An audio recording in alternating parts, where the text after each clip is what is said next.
Talk to Cassius. Conversations with today's icons from business, sports, and entertainment. I'm your host, Cassius F. Butts. Hello, and welcome to another episode of Talk to Cassius. We have a really special guest here today. Everyone's special, but this one is really special because it's someone who I actually see quite often. When you think about the world's most branded hotels or the places where people reside the most, you think about Four Seasons. Well, we have here today the GM of the Atlanta Four Seasons, Nancy Chacon, is with us here today. Welcome, Nancy. Thank you, Cassius. I'm delighted to be here with you. Well, you know, of course, we're glad to have you here. And I must say, first and foremost, as you may know, many of people, when they come to Atlanta, when they come to Georgia, they think about some of the staple places to come, whether it's for business, work, or entertainment. And really, you are an executive who has really seen it all. You have been around the world. You have worked around the world. You speak 3 languages, but you have brought your talents here to Atlanta, Georgia. Let's start off by just talking about who is Nancy and how did you actually get started in this industry, which is kind of difficult to break in for someone who may not have, I guess I say, the skill set unless they have a degree in economics like you have, right? Yes, that's correct. Sure. I am from Guatemala, born and raised, and I went to an American high school there. And then I was a valedictorian, very good student, straight A student. So I was able to get a scholarship to come to the States. And I was really proud of that and happy to do that. You're right. I didn't study hospitality. I always have believed that, if you don't have that service attitude or you don't want to provide service, you don't feel it in your heart, it is just not going to work, regardless of the degrees that you may have. Right. When I went to Mills College in California, I went to college, and that's how I got a double major, did French studies and economics. And during the summer, we were able to work on campus, and that's how I got started with hospitality. I always did want to be ahead of the game, right? To think like if somebody was moving a certain way or looking a certain way, that I had that clairvoyance, I guess, to see, oh my gosh, this person wants this. So I think that's where it came from, and that I thought this is an art, and I felt I would be good at it. So from my manager there told me, you know what, Four Seasons is the best company. You should that's the one you should work for if you're going to work for a hotel company. And that's where it all started in San Francisco. I applied front desk agent and got that first job, and it's been 30 years almost. So, I always joke around that if you cut my veins, I'm going to have little trees coming out because it's so ingrained in me, everything that we do. And I love our philosophy and what we do. I want to go back really quick because you talked about something, Nancy, sure, that we don't hear as often in today's time, but you actually started out in an entry-level position with the hotel. And decided this was going to be the career for you. What is it that you saw within the Four Seasons brand that said, this is a great career for me, and this is the organization that's for me? What is it that sparked your interest during that time? Sure. Four Seasons is founded on the golden rule, right? Treat others like you want to be treated. And to me, being away from my family, being obviously, particularly when you're by yourself, everybody else is outside of the country.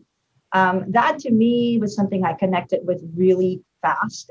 The way people treated each other, and it didn't matter whether you were a manager, a director, a line staff.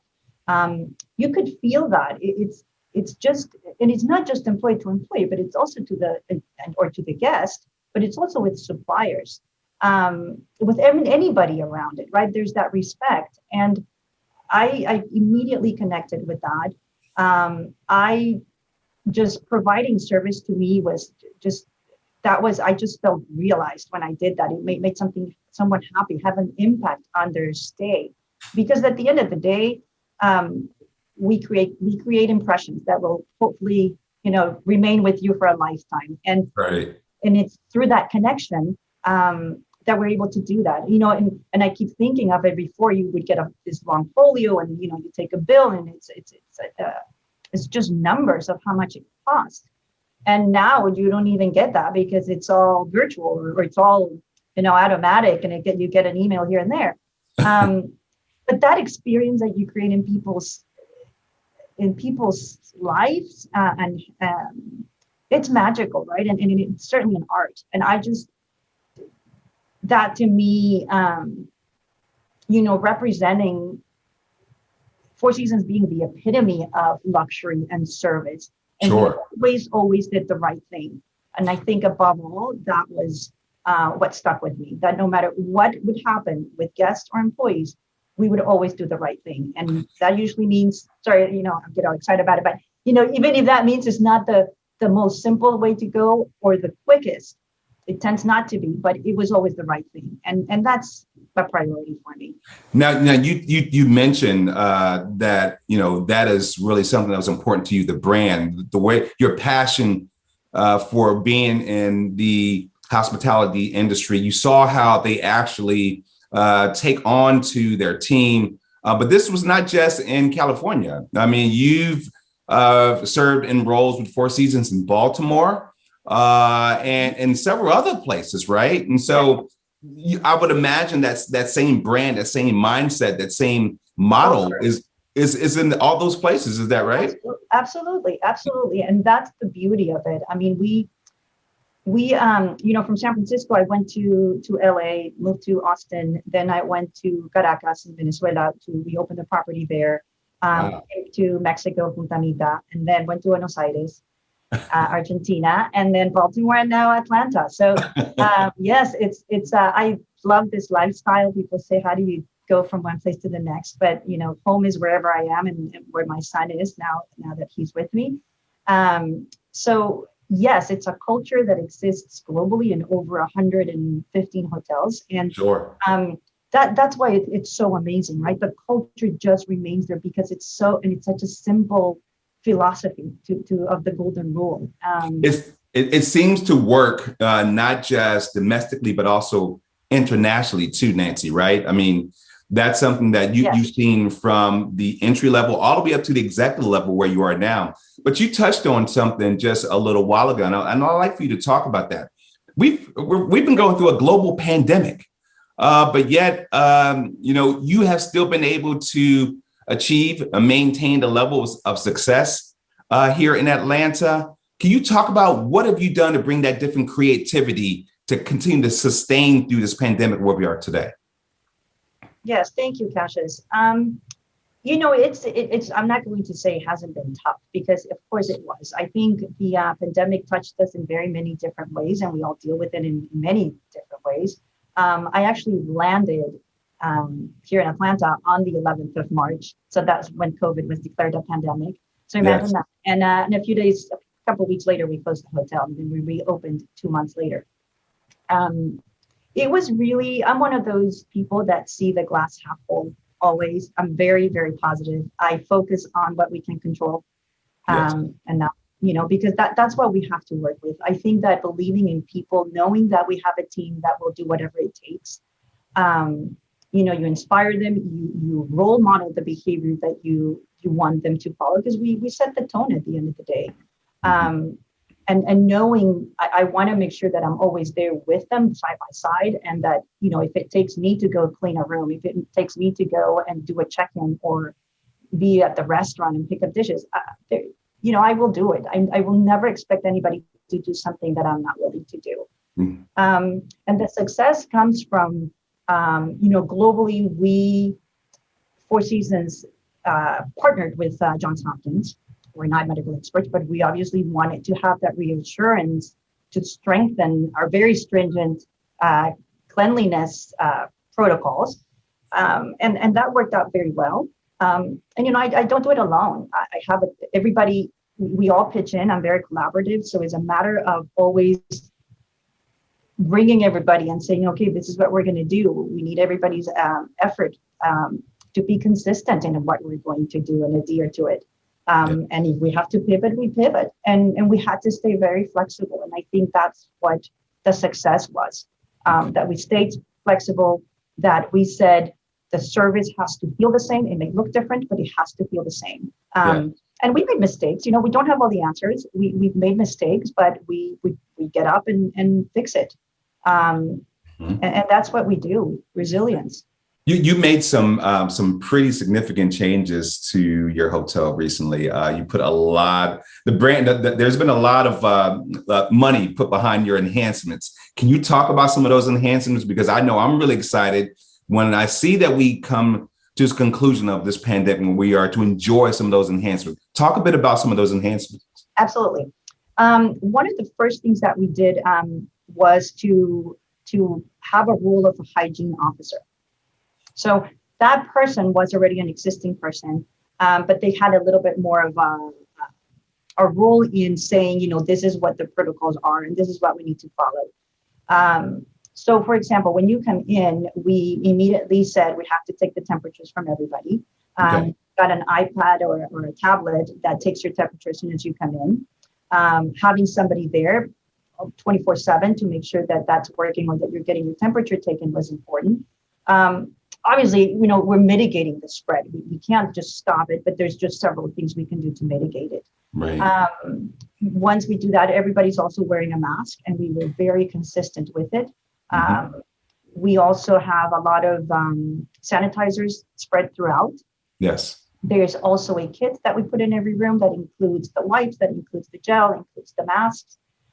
We got rid of all the paper products, created QR codes so that everybody would be able to use their phones. Spaced out all the tables, used gloves. We went through training to make sure that people knew how to, once again, how do we, you know, when we brought people back in, to explain to them, listen, this is going to feel different for you as well because you have a mask on. And how do you, you know, when a bellman wants to help, you immediately take your luggage. Today, we just have to ask, you know, may I help you with your luggage? May I help you? Yeah. Yes. So, you know, sure, at the end of the day, the priority is the safety of our employees and of our guests, our residents. And we won't, we're not going to be looking at, oh, don't spend money here. We have to. At the end of the day, you know, our guests believe in us. There's always been a trust there. And during the pandemic, I think it just manifested itself very strongly because they said, you know what, if we have to travel, if we have to go somewhere, we'll stay at Four Seasons because they know how to do it. So a big responsibility. And they have, I was reading something as you were talking because I want to make sure I had this correct. And I love this quote, which is on the corporate website. I am elated to be living in Atlanta where I am experiencing and delivering Southern hospitality. And you went on to say that my first priority was to assist our employees and guests with adjusting to new travel norms since the pandemic. You know, that's exactly what you've been not just talking, but you've been actually been showing us really and bringing the Southern hospitality to Atlanta. And we see it, you know, from every aspect as you mentioned, as you walk into the property, as you dine there at the restaurants or Bar Margo, if you are a resident staying there. It's just one of those staples. And I think that's something that you continue to add to, which has been the staple for Atlanta. I will say that, you know, being in this role, you know, you're not a rookie anymore in Atlanta, but obviously you've been here over a year now. What are some things, Nancy, that we can expect to see from the Atlanta Four Seasons from you in the foreseeable future, as far as about adding your different flavor? You've been all over the world. So what is something you'd like to bring that you're working on you can tell us about? You know, it's been a year and 1 day since I started. Wow. Yes. Happy anniversary. Thank you. Thank you very much. Mm-hmm. I'm very excited about the fact that during the pandemic, we actually continued to make the hotel better and more beautiful. So the whole fourth floor meeting space is completely renovated. So we're looking forward to launching it. And we're waiting for the right moment because obviously, you know, the events are still slow to come, but we're excited about that. In terms of the flavor, you know, I'm very, you know, obviously love my being Hispanic, have a lot of like everybody would think Latin people are, right? A stereotype, but happy person, definitely like all the Latin music, love speaking Spanish. So maybe, right now what is important to me is that we get to the staffing levels are parallel with the business levels. We're very fortunate that it's coming back quicker than what we thought, especially on weekends. And that everybody has the right tools, that everybody has the right mental mind, that the mindset is correct, because I think that's an important part of our health. Yes. And then, getting back to where we were in terms of the service and hopefully with all with the rollout of the vaccine, we're going to be able to get there quicker. But I think, in terms of more of me, you'll just see me more. I mean, I just always like to push people to be themselves. So I think you'll see a little bit more Spanish speaking around the hotel because they want to learn some words. Yes. So yeah, that's what I could say at this time. Well, I will certainly say you have already made a huge impact with not just my friends, but my business associates. And as you know, it's Four Seasons is also my second office, if you will, because you just have an atmosphere that will allow clients to feel comfortable in a place where they can dine and they can have food and they can meet other great people in a very professional environment. But one thing I do really appreciate about you, Nancy, I see you will come over and speak to everyone. And I love just being, as you mentioned, being a woman and a woman of color in this industry, and to lead the way that you're leading is really setting a new example. I know that you've got some potential partnerships on the horizon. I know we can't talk about right now. I'm excited about that. But you have a great team, and they are a reflection of you. What are some last words that you can let our listeners and watchers know a little bit about yourself, and anything that we can do to add to what you have created here in Atlanta? Well, thank you, Cassius. I think as time goes by, it's been a wonky year. I hear that word a lot, but nevertheless, we're rebuilding, and I think it's important that you touched a little bit on it. It is essential that we continue with diversity and inclusion. That is one of my biggest topics for the year. I'm very fortunate to be in a city and in a hotel that is so diverse. I think this is the most diverse property that I've ever been at, and it makes me very, very proud. I think when there's women that come to me and say, we're so happy to see you being at the lead, that just gives me more motivation and more energy to just propels me to be even more engaged and seeing how I can help others and with my privileges, because I do have some, I want to help more people. So I always tell people that I have that great privilege to choose, and we all do. And we just have to consciously choose the right thing all the time and be in the here and the now. That way, we don't miss out on every opportunity that we have to make a difference. And I want to leave the world a little bit better than how I found it. So that is awesome. I will tell you, Nancy, it is always good seeing you. It's always good talking with you. And I will tell you, ladies and gentlemen, we want to make sure we continue to wrap our arms around Nancy as she's continuing to make the Atlanta Four Seasons just that place that is on just another level. We thank you for your time today. Can we have you back another time as well? Will you come back with us? Absolutely. This was very short. It went by very quickly. Thank you. Oh, yeah. That's why we want to come back to talk about the new partnerships coming up soon. So this should be great. Well, listen, ladies and gentlemen, thank you for tuning in for another episode with Talk to Cassius. We are here with the general manager of the Atlanta Four Seasons, Miss Nancy Chacon, who's been all over the world. We look forward to having you back again, Nancy. Thank you very much. I look forward to it. Thanks, Cash. Take care. And everyone, thanks for tuning in. And always remember to continue to follow your passion. You'll be certain never to become lost. See you soon.